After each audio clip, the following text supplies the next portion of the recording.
Joining us on the Western Hotline as we chat a little hockey, a little football, and get to the Bills' off-season plans as well. Mike Catalana, friend of the show, Buffalo Plus YouTube sports director, WHAM in Rochester. Mike, good morning. How'd you enjoy the game last night? Did you stay up?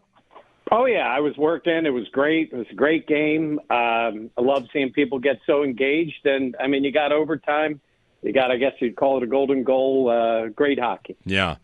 The million-dollar question is, can hockey sustain the momentum? And I don't know what the easy answer is to that. It definitely did good for the game, and it might not be the kind of thing we can tangibly point to, but it did good for the game. I don't think there's any doubt about that. Good for the game. There will be no momentum. I don't want to be that guy, but it's the honest truth. This does nothing for the NHL longer term. And this is what gets to me. There's no casual fans. These sports obsessed with casual fans. The NFL gets casual fans. The other sports don't as much anymore. People have way more choices. There won't be momentum. You know what it reminds me of, guys? I will tell you this. The U.S. women's soccer team is awesome. It was big in Rochester because of Abby Wambach. She was great. It's nationalism. It's the U.S. versus the world and all those things. People tuned in. Great numbers. Yeah, the Olympics, every couple of years, the Olympics, we find a new love affair with a sport, right, for like a 2-week period. Now, no, what I was going to say is I think it might reengage some hockey fans. Yeah. You know what I mean? Like, because, whether your team stinks or you just have been tuned out for a little bit and you watch the best of the best, it might make you go, I want to watch a little more of this because I'm already a hockey fan. But, I just, and I don't want to be that guy, but I want hockey to be better for hockey fans. I just don't see it stretching out where all of a sudden everybody wants to watch, the Rangers and the Caps on a Tuesday night. I just don't think it's going to happen. Right. I wonder if it could just be like a local thing here even, because this hockey market is basically dormant, here because of the Sabres. But, it does get turned up for the playoffs, I would say, around here, and maybe this year it just happens a little bit earlier. But I wouldn't expand that to like the whole country. Yeah, because we have a lot of hockey fans, right? And people are dying for a team that they're engaged with and they have hope with. And I do think that would help because, you're already thinking about how the playoffs are going to come up, who's making a run. You will watch. And I do think in that way this helps. Come down to Rochester. You can watch some playoffs. I was going to say, can they trick everyone into thinking that they're actually Team USA? Like, they don't have to change their jerseys and colors too much. Yeah, right. They're already the Americans. No, hey, look, we're looking forward to the playoffs here. And I know it's not the same. Obviously, these are young players with a mix of other people. But honestly, the expectation over the last few years is back. It's the playoffs. This team is good. They do have a culture, which I know is hard to build in the minor leagues. But guys walk into that room expecting to win. This team has won. And look, new coach.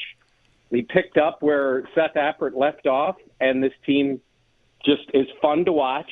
And like I said, there's an expectation in the room that they're going to win. It's nothing like the NHL in a sense of building a team, but it is fun to watch, and they have the number one record in the AHL. I was just going to say, most points in the AHL, the Amherst right now. So there will be a playoff run.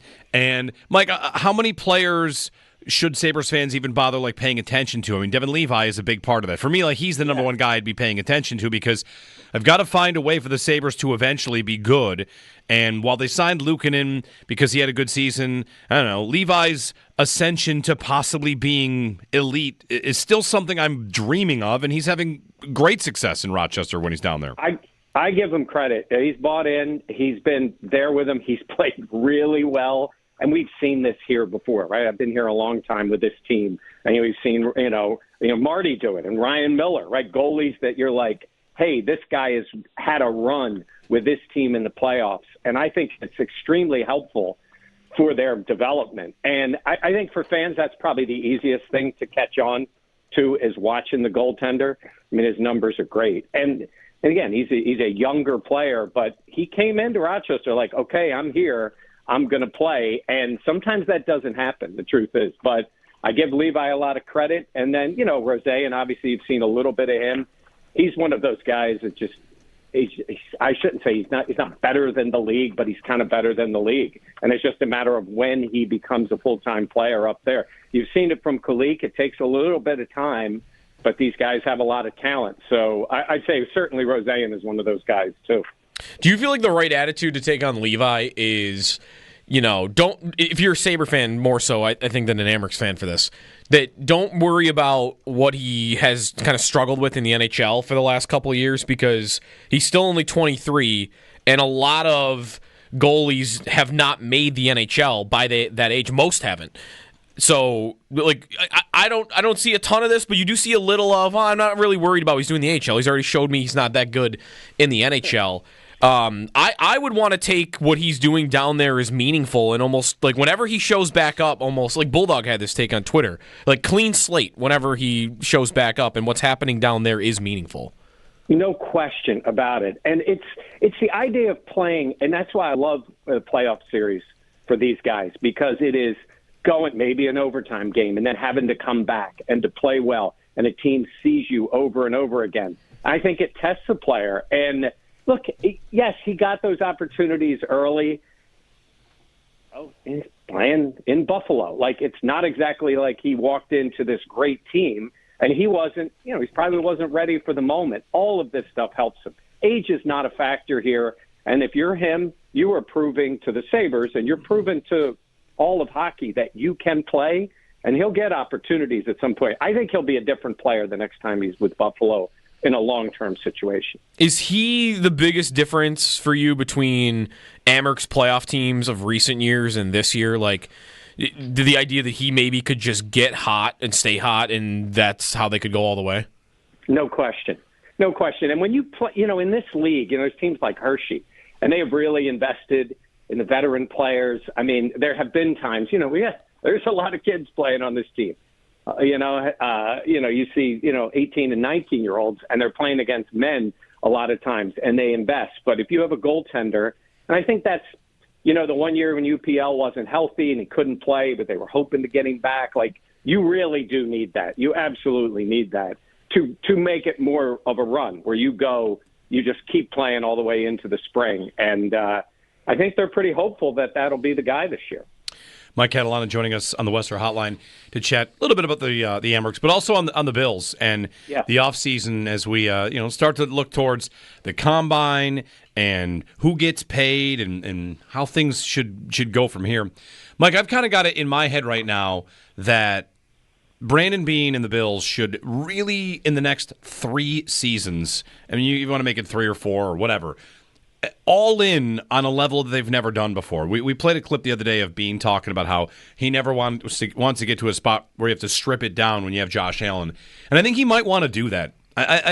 Allen is 29 years old, and it feels to me like it's a time now to really go as far as you possibly can, backloading money, to hell with the cap, to hell with responsibility, trading picks. They are close, and I feel like they should treat it like they are close.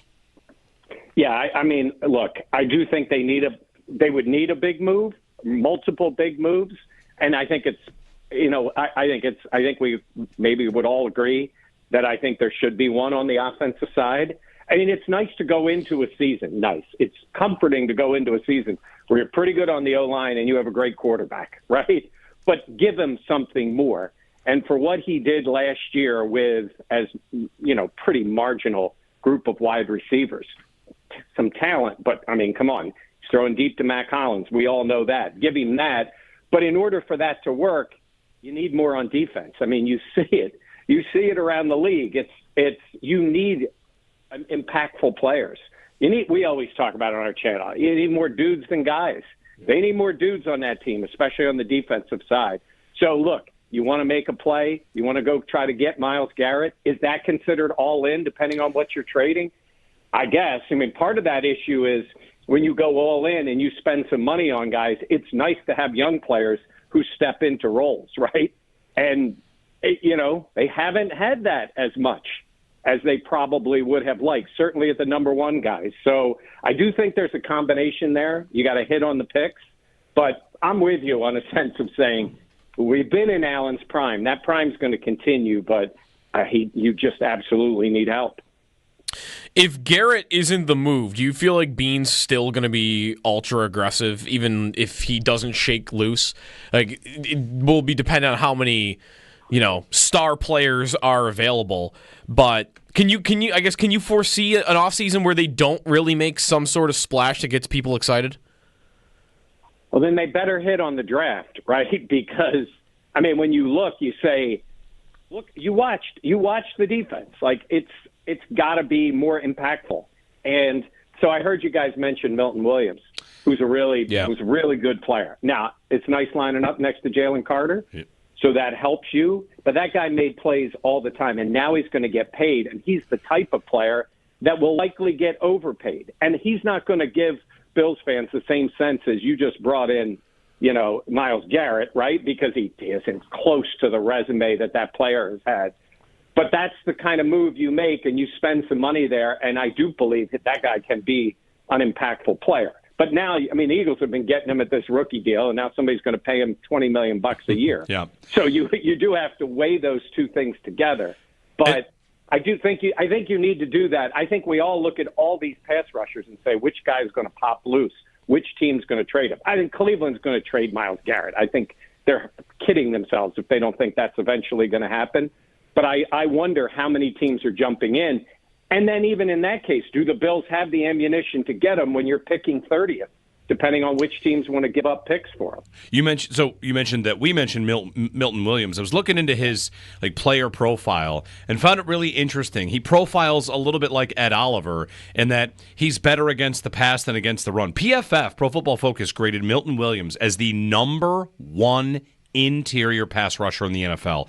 Better than Chris Jones against the pass. But against the run, he's kind of pretty bad at it. So, it gets me to what the Bills would do with their rotations, with specialists. It's the kind of thing where that guy as a rookie is great, or on a rookie deal is great, but $20 million to be a liability against the run, I wonder how much the Bills would value that kind of stuff. So it's not an easy job piecing it together, figuring out what they are going to want to do, what they can do, and that to me is where Garrett is.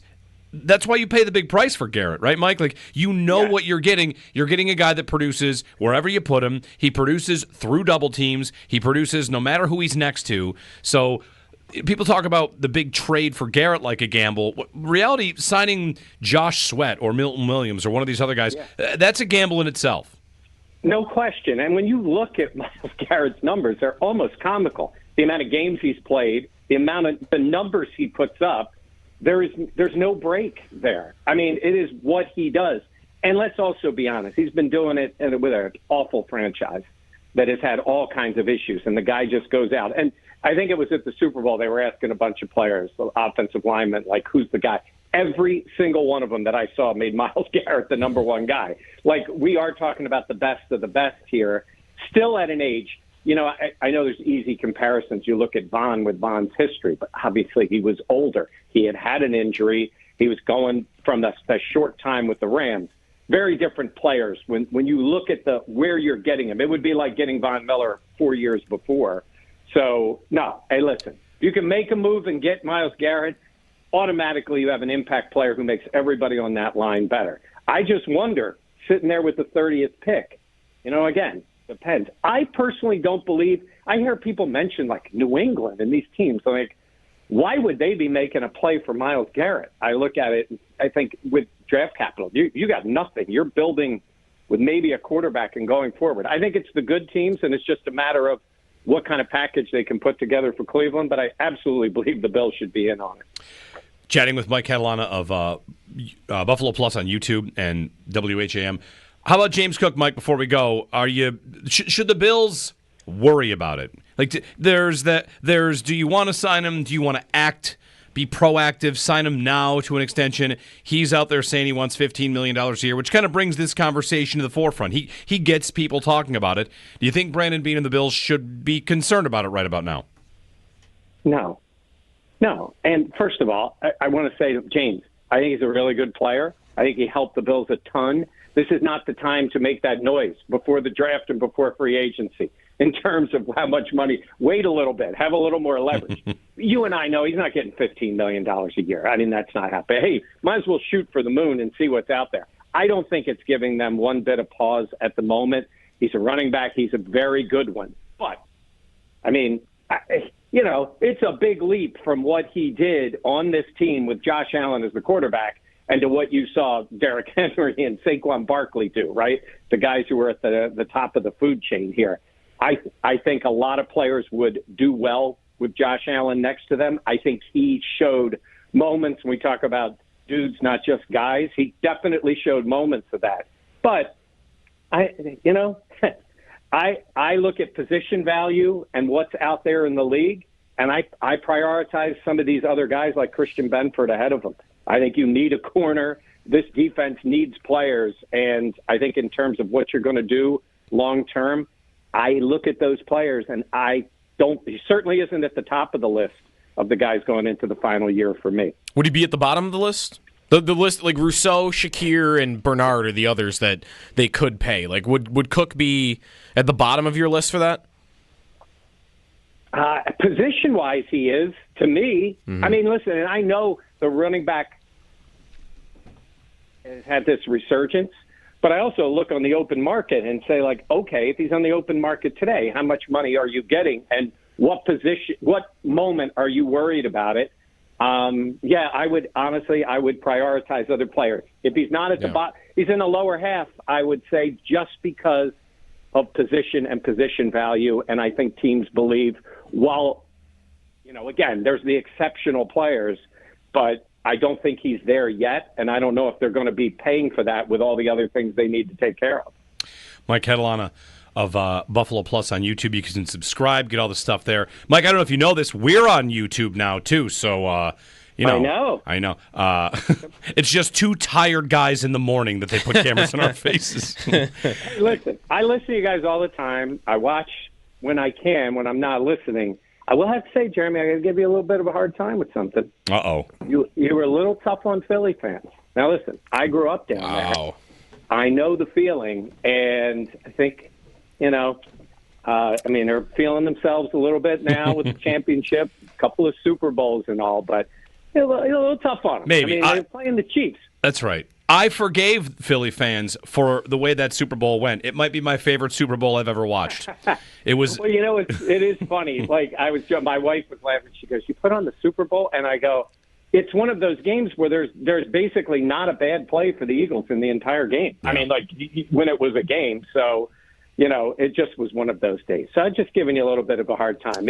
Philly fans have had it rough for a lot of things. Yeah. And some they've caused themselves, but that was a pretty sweet day. Well, I'm getting older. I'm getting into my bitter phase, which comes before I then kind of, soften up and become nice again. So that's if you were in your bitter phase, you'd fit right in with Philly fans. All right. Thanks, Mike. All right, guys. Mike Catalana, Buffalo Plus on YouTube. You can subscribe, of course, and check out the stuff they do. He and Dan and Jenna, they do great work there, and WHM in Rochester as well.